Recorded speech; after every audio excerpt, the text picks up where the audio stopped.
fog rolled in thick over Port Haven, Maine, on a Saturday morning in late August 2025, wrapping the coastal town in a gray shroud that smelled of salt and pine. Nora Ellis, still unpacking her life into a rented clapboard cottage near the rocky shore, decided it was a good day to explore. She'd moved here 3 weeks ago, fleeing the noise of Boston and a divorce that left her raw. At 32, she was a graphic designer who worked remotely, her days spent sketching logos in a loft with slanted ceilings, her nights spent listening to the ocean's restless churn. The cottage was small, creaky, with windows that rattled in the wind, but it was hers, at least for now. She pulled on a knit sweater and stepped out, her boots crunching on the gravel path. The town was quiet, the kind of quiet that felt like it was holding its breath. Port Haven was all narrow streets and weathered houses, their paint chipped by years of salt air. Nora had heard about a community rummage sale at the old lighthouse grounds, a half-mile walk along the cliffs. It sounded like the kind of thing locals did to pass the time, and she needed a distraction from the boxes still stacked in her hall. The lighthouse grounds were busier than she'd expected. Folding tables lined the patchy grass, piled with mismatched dishes, faded books, and tangled Christmas lights. Locals milled about, their voices muffled by the fog. Nora wandered, sipping a coffee she'd grabbed from a food truck, her eyes scanning for nothing in particular. Then she saw it, an antique brass lantern, its surface engraved with swirling patterns that caught the dim light. It sat alone on a table, heavier than it looked, its glass panels cloudy but intact. She ran her fingers over the metal, surprised at its warmth, like it had been sitting in the sun. "Careful with that one," a voice said, low and gravelly. The man behind the table was older, maybe 60, with a face carved by weather and time. His name tag read Elias. His grey eyes flicked to the lantern, then back to her. "It's not like the rest of this junk." "How much?" Nora asked, already reaching for her wallet. He hesitated, rubbing a hand across his stubbled jaw. $20, but keep it unlit, all right? It's particular." Nora raised an eyebrow, half smiling. "Particular?" "Just a feeling," Elias said, his voice flat. He took her cash, scribbling a receipt on a torn piece of paper. As she lifted the lantern, it felt heavier than it should, the weight settling into her arms like a sleeping child. She thanked him and headed home, the fog curling around her like a whisper. Back at the cottage, Nora set the lantern on her kitchen counter, next to a half-empty bottle of Merlot. She admired its craftsmanship, the way the engraving seemed to shift in the light. It was old, probably from the early 1900s. The kind of thing you'd find in a maritime museum. She flicked the switch, half expecting it to spark, but nothing happened. No bulb, no fuel. She shrugged and left it there, heading upstairs to sketch. That night, as the fog pressed against her windows, Nora woke to a faint glow seeping under her bedroom door. She crept downstairs, her bare feet cold on the wood. The lantern was glowing softly, a warm amber light pulsing through the glass. She frowned, checking for a hidden bulb or battery. Nothing. The glow flickered, casting shadows that danced across the walls. A chill crawled up her spine, not from the cold. Then came the knock. 2 sharp raps at the front door. Nora froze, her heart thudding. She grabbed a flashlight and peered through the peephole. No one. The porch was empty, the fog swallowing the street beyond. She cracked the door open, the chain lock taut. On the welcome mat was a folded note, the handwriting sharp and slanted. "Put it back where it belongs." Nora's breath caught. She scanned the yard, but the fog was too thick to see past the picket fence. Back inside, she locked the door, her fingers trembling. She turned to the lantern, its glow now steady, and noticed something new. A faint carving on its base, a name, Clara, and a date, 1983. The air felt heavier, like it was pressing down on her shoulders. As she stood there, a shadow moved outside her kitchen window, tall and formless, gone before she could be sure. The lantern flared brighter, its light spilling across the room. Nora backed away, her pulse racing, wondering what she'd brought into her home, and who, or what, wanted it back. Nora woke the next morning with the note still crumpled in her hand. Its sharp handwriting burned into her mind. Put it back where it belongs. The lantern sat on the kitchen counter, its brass dull in the gray daylight, no trace of the eerie glow from the night before. She stared at it, half expecting it to flicker, but it was just an object now. Cold, heavy, silent. The name Clara and the year 1983 carved into its base felt like a riddle she wasn't sure she wanted to solve. Still, she couldn't shake the image of that shadow outside her window, tall and fleeting, swallowed by the fog. She shoved the lantern into a cardboard box and carried it to the attic, wedging it between old suitcases and a broken lamp. Out of sight, out of mind, she told herself, though the weight of it lingered in her arms. Port Haven's fog was thinner today, but the air still carried that damp, salty bite. Nora grabbed her laptop and headed to the town's only cafe, a weathered shack called the Driftwood, hoping coffee and noise would ground her. The cafe was warm, smelling of espresso and cinnamon. Sam, the barista, was a lanky guy in his late 20s with a quick smile and a habit of oversharing local gossip. He slid her latte across the counter, eyeing her. "You look like you saw a ghost last night," he said, wiping his hands on his apron. Nora forced a laugh. "Just adjusting to the quiet out here. Found something weird at the lighthouse sale yesterday, though." She hesitated, then told him about the lantern, Elias's warning, and the note. She left out the shadow, not ready to sound completely unhinged. Sam leaned forward, elbows on the counter. "Elias, huh? Guy's a bit of a recluse. Lives out by the lighthouse, keeps to himself. That lantern sounds like something from the old keeper stories." He lowered his voice like he was sharing a secret. "Folks say the last keeper back in the 80s never left his post, even after, well, you know how ghost stories go around here." Nora's stomach twisted. "What happened in the 80s?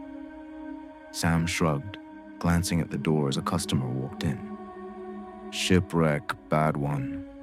Took out a fishing boat during a storm. Some say the keeper didn't light the beacon in time. Others say he did, but something else pulled the boat under.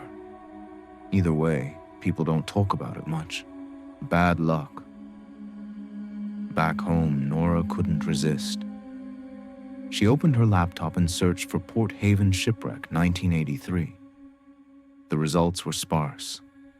A grainy article from a local paper mentioned a fishing vessel, the Clara's Hope, lost in a November storm. 5 crew members, all presumed dead. The article included a photo of a woman in her 20s, dark hair framing a pale face, standing on the lighthouse steps. The caption read, "Clara Vance, fiancée of lost crewman at memorial." Nora's breath caught. Clara, the name on the lantern. She tried to shake it off, busying herself with emails, but the unease clung like damp air. That afternoon, she walked to the grocery store, needing to restock her fridge. In the parking lot, she froze. Elias stood across the street, leaning against a rusted pickup, his gray eyes locked on her. She blinked, and he was gone, the spot empty. Her pulse raced as she scanned the lot, but there was no sign of him. Just the fog creeping back, thicker now, curling around the streetlights. When she got home, another note was waiting, this time tucked into her mailbox. Same sharp handwriting. "It's not yours to keep." Nora's hands shook as she stuffed it into her pocket. She checked the attic. The box was still there, undisturbed, but the air felt charged, like a storm was coming. She called Sam, needing to hear a friendly voice. He offered to come over, but she brushed it off, not wanting to drag him into whatever this was. That evening, Nora's neighbor Maureen, a chatty retiree with a penchant for knitting, stopped by with a plate of cookies. "Saw you at the lighthouse sale," Maureen said, peering past Nora into the cottage. "Find anything good?" "Just a lantern," Nora said, keeping her tone light. "Ever hear of a Clara Vance?" Maureen's smile faltered. "Oh, that's an old story. Poor thing lost her man in that wreck. Folks said she used to stand by the lighthouse every night, waiting. Never saw her after that winter." Maureen paused, then added, "Be careful with old things around here. They carry weight." Nora nodded, closing the door as Maureen shuffled off. The cottage felt smaller, the walls too close. She double-checked the locks, something she'd never bothered with in Boston. Around 10 p.m. she heard it.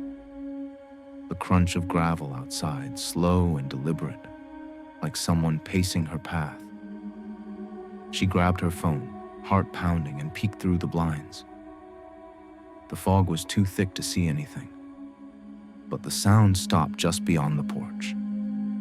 She sat up half the night, clutching a kitchen knife, until exhaustion won out.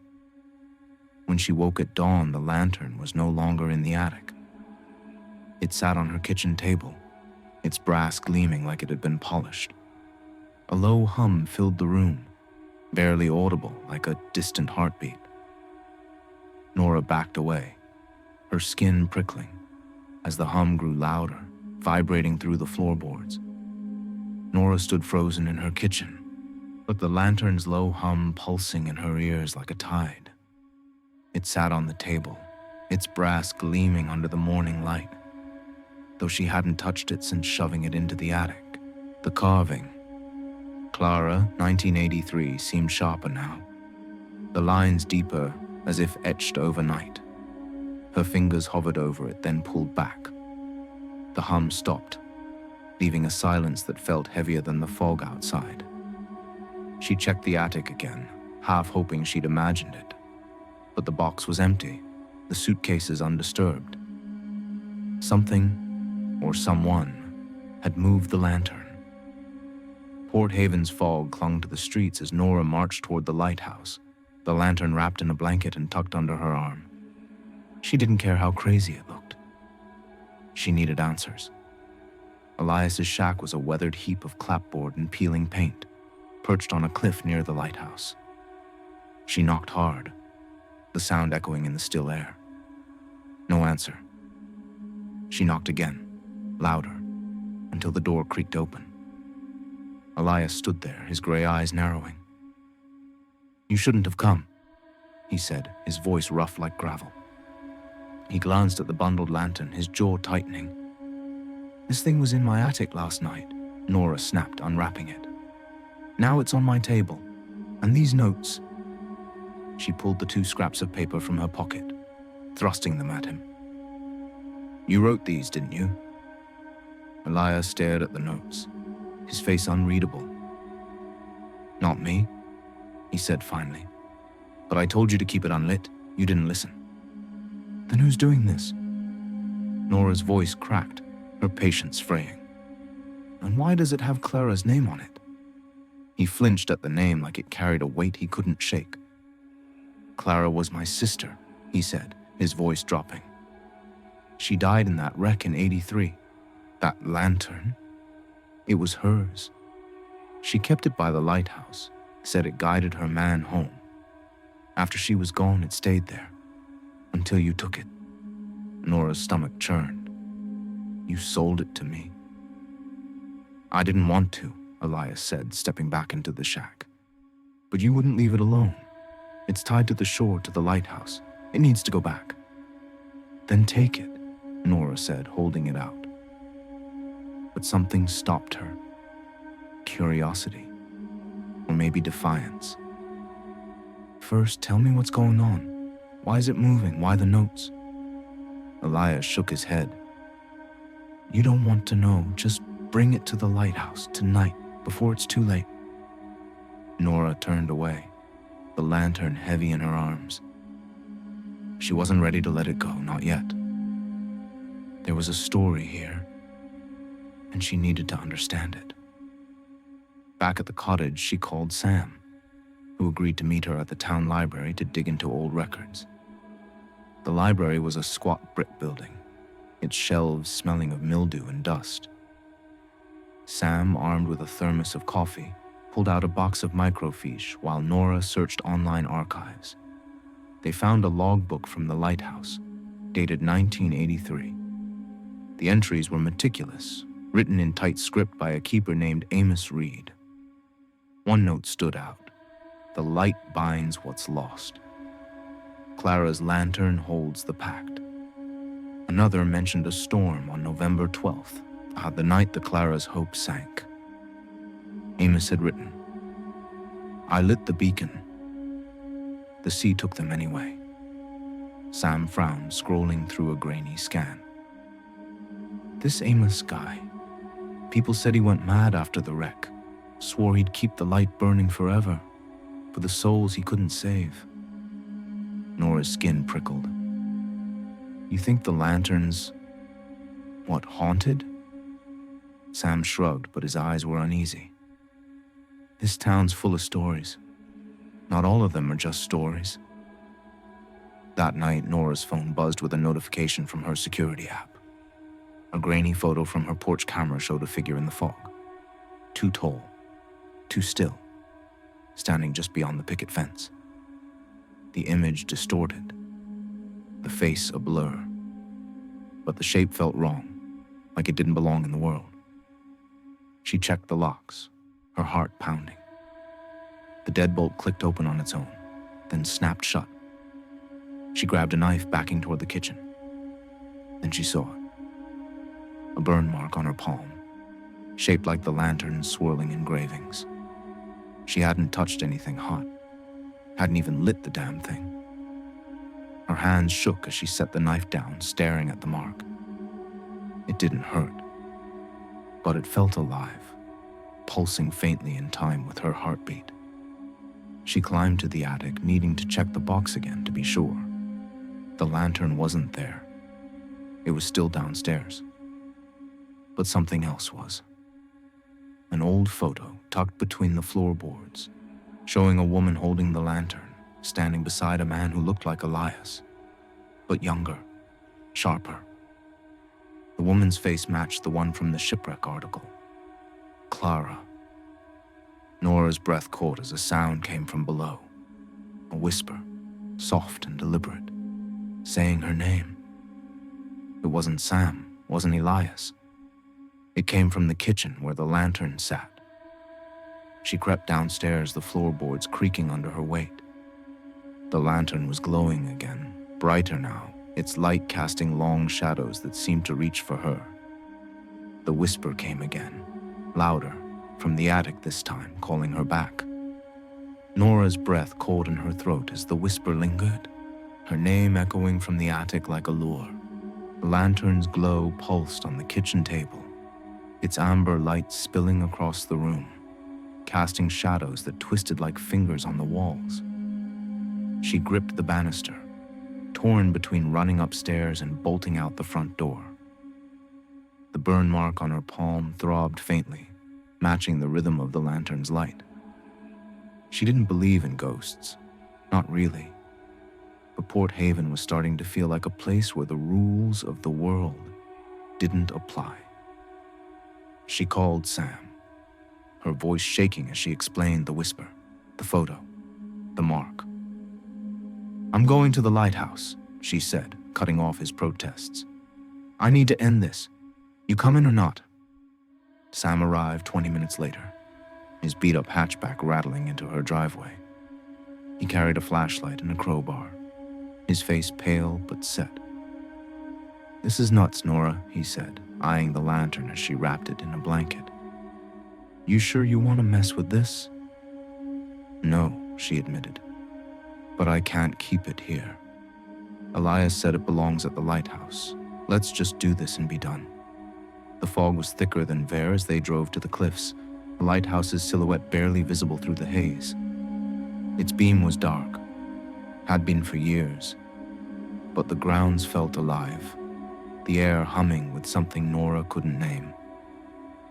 The lighthouse door, rusted and heavy, creaked open before they reached it, as if inviting them in. Sam hesitated, gripping the crowbar tighter. "That's not normal," he muttered. Inside, the air was damp, smelling of salt and decay. The lantern's glow seemed to brighten, illuminating spiral stairs that wound up into shadow. Nora's palm burned hotter, the mark glowing faintly under her skin.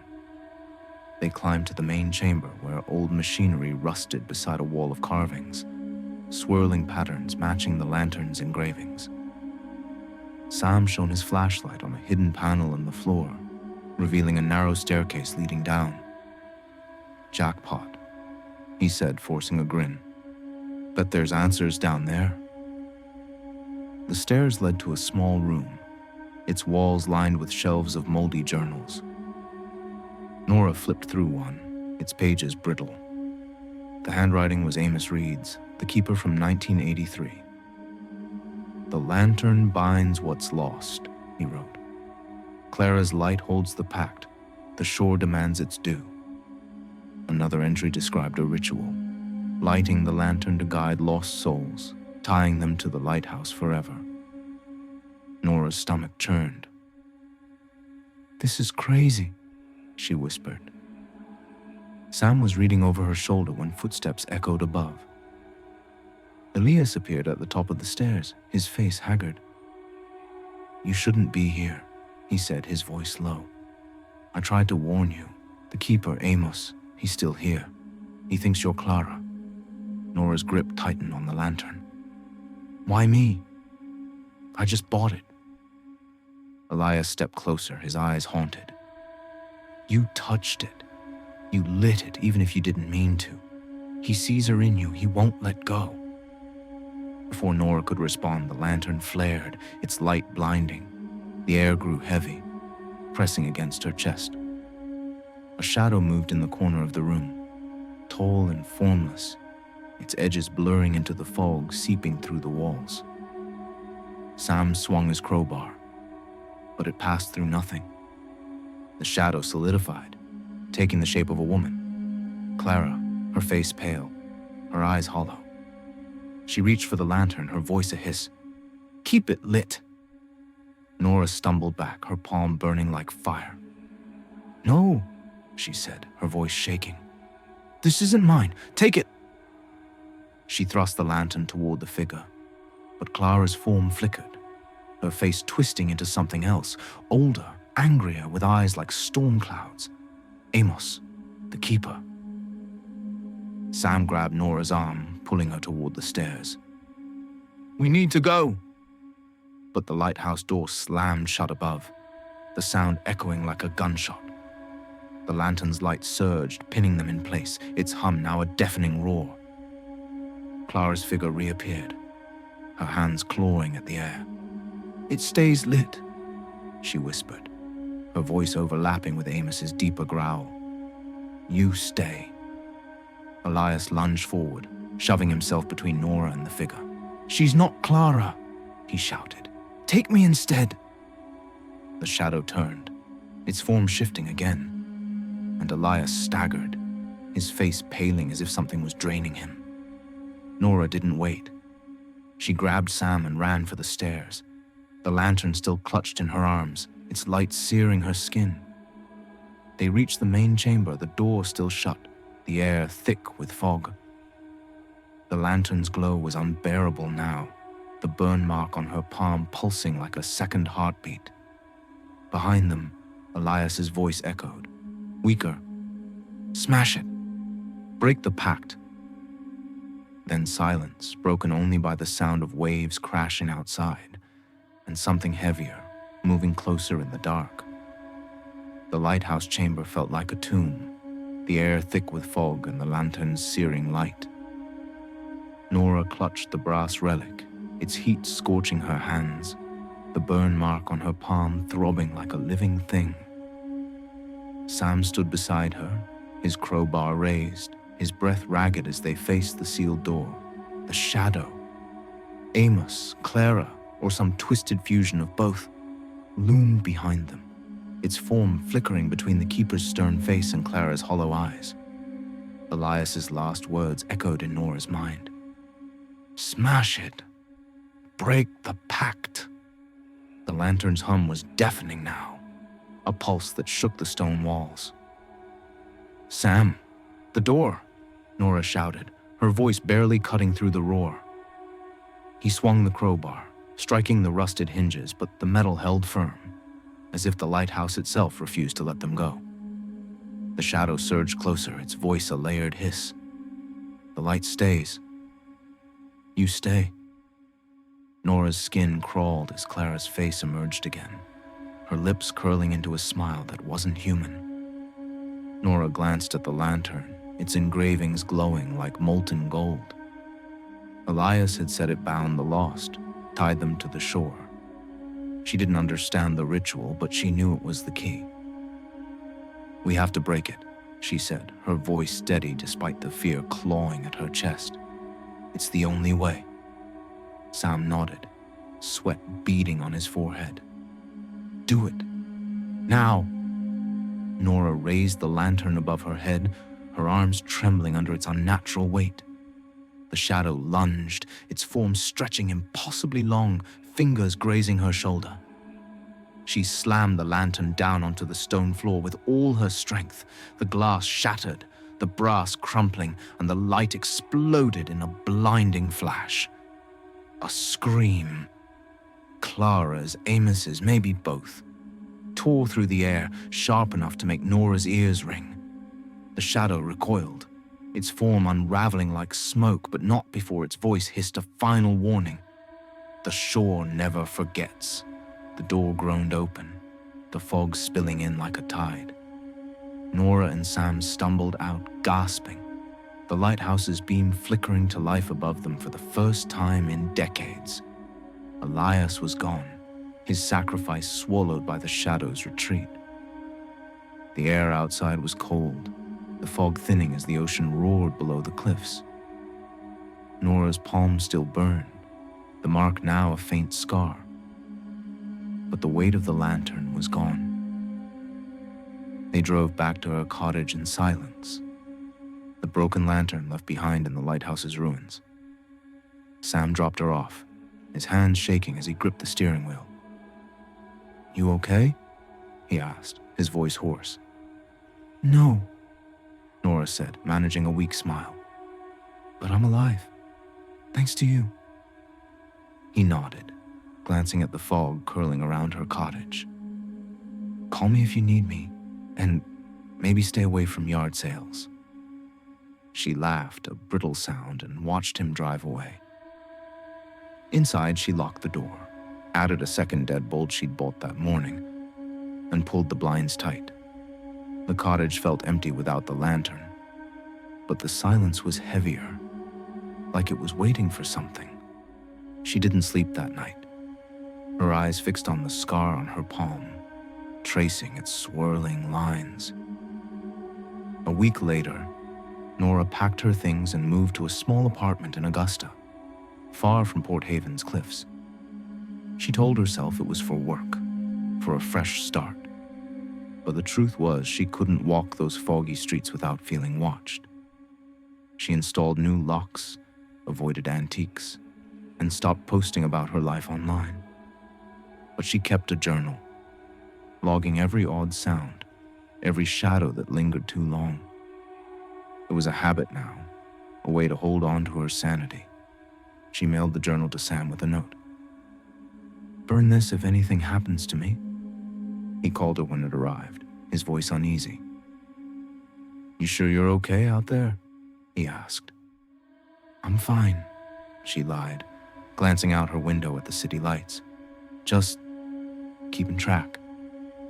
Weeks passed, and the scar on her palm faded, but the unease didn't. She'd catch herself checking the locks twice, pausing at every creak in the apartment. One night, her phone pinged with a notification from Sam. He'd sent a photo. A note slipped under his cafe's door, written in her handwriting but dated a week after she'd left Port Haven. It read, "It's still watching." Nora stared at the screen, her heart pounding. Outside, the city was quiet, but a fog was rolling in, thicker than it should be, curling against her window like a hand. She grabbed her journal, her pen shaking as she wrote the date and time, her eyes darting to the glass. Something moved in the mist, just beyond the streetlight's glow, and she knew, deep in her bones, that the shore hadn't forgotten her.